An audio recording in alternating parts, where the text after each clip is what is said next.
সিএমপিডিবি দক্ষিণ বিশেষ অভিযানে প্রবাসীর ছিনতাইকৃত ৫ ভরি ১৫ আনা স্বর্ণালংকার ও স্বর্ণ বিক্রয়ের নগদ ২,৫০,০০০ টাকা উদ্ধার সহ ২ আসামিকে গ্রেফতার করা হয়েছে। বিস্তারিত মোহাম্মদ এরশাদ চৌধুরী পাঠানো তথ্য ও ভিডিও চিত্রে। থাকা 4টি স্বর্ণের নেকলেস, 10টি স্বর্ণের আংটি, 2টি স্বর্ণের বালা, 3টি স্বর্ণের চেইন, সর্বমোট ওজন 100 গ্রাম, যার বর্তমান বাজার মূল্য হচ্ছে 18,50,000 টাকা। দুবাই থেকে দেশে ফিরেই ফ্লাইওভারে ভুয়া ডিবি পুলিশের খপ্পরে পড়েন প্রবাসী শফিউল আলম। ওয়াকিটকি হাতে ডিবি পরিচয়ে ফিল্মি স্টাইলে তার সর্বস্ব লুটে নেয় সংঘবদ্ধ একটি চক্র। তবে শেষ রক্ষা হয়নি। ঘটনার ছায়া তদন্তে নেমে চক্রের মূল হোতা ও এক জুয়েলারি দোকানিকে গ্রেপ্তার করেছে চট্টগ্রাম মেট্রোপলিটন পুলিশের সিএমপি গোয়েন্দা ডিবি দক্ষিণ বিভাগ।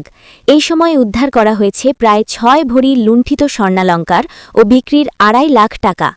জানা যায়, গত ১৪ ফেব্রুয়ারি সকালে চট্টগ্রাম শাহ আমানত বিমানবন্দরে নেমে ভাড়ায় চালিত গাড়িতে বায়েজিদ বোস্তামির বাসায় ফিরছিলেন শফিউল। সকাল ১০টা ১০ মিনিটের দিকে গাড়িটি টাইগার পাস লালখান বাজার ফ্লাইওভারে ওয়াসিম আকরাম এক্সপ্রেসওয়ে পৌঁছলে পেছন থেকে একটি নোহা মাইক্রোবাস তাদের গতিরোধ করে। সেখান থেকে ওয়াকিটকি হাতে ৪ ব্যক্তি নেমে নিজেদের ডিবি পুলিশ পরিচয় দেয়। এরপর তারা তল্লাশির নামে শফিউলের সঙ্গে থাকা প্রায় 18,50,000 টাকা মূল্যের ১০০ গ্রাম স্বর্ণালংকার, 4টি দামি mobile Samsung S25 ultra, iPhone 15 pro, Google pixel ৬ ও ভিভো, একটি ল্যাপটপ, ৩,৫০০ দিরহাম এবং নগদ ১৩,০০০ টাকা ছিনিয়ে নিয়ে সটকে পড়ে।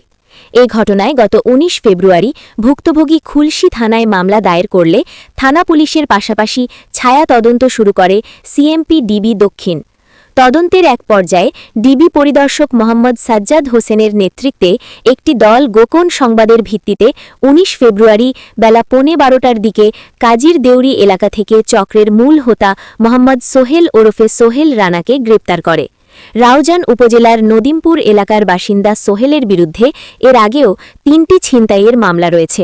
পরে সোহেলের দেওয়া তথ্যভিত্তিতে হাটহাজারীর ইছাপুর বাজারের আমানত শাহ জুয়েলার্সে অভিযান চালায় ডিবি। সেখান থেকে ছিনতাইকৃত স্বর্ণ কেনার অভিযোগে জুয়েলারি দোকানি উত্তম চৌধুরী ওরফে রবি চৌধুরীকে গ্রেপ্তার করা হয়। এ সময় তার কাছ থেকে স্বর্ণ বিক্রির নগদ ২.৫ লাখ টাকা উদ্ধার করা হয়। পরবর্তীতে উত্তমের দেওয়া তথ্যে হাটহাজারী বাজারের বন্ধু সুন্দর জুয়েলার্স থেকে উদ্ধার করা হয় লুণ্ঠিত ৬৯.৩৯ গ্রাম ৫ ভরি ১৫ আনা স্বর্ণালংকার। ডিবি পুলিশ জানায়, প্রাথমিক জিজ্ঞাসাবাদে গ্রেপ্তার সোহেল স্বীকার করেছে তারা একটি সংঘবদ্ধ অপরাধী চক্র। দীর্ঘদিন ধরেই তারা বিদেশ ফেরত প্রবাসীদের টার্গেট করে আসছিল।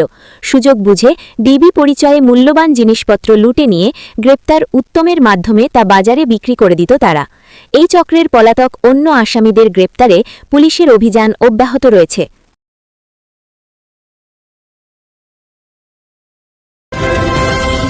বাংলা নিউজ ২১ চেতনায় সত্য প্রকাশে অঙ্গীকারবদ্ধ।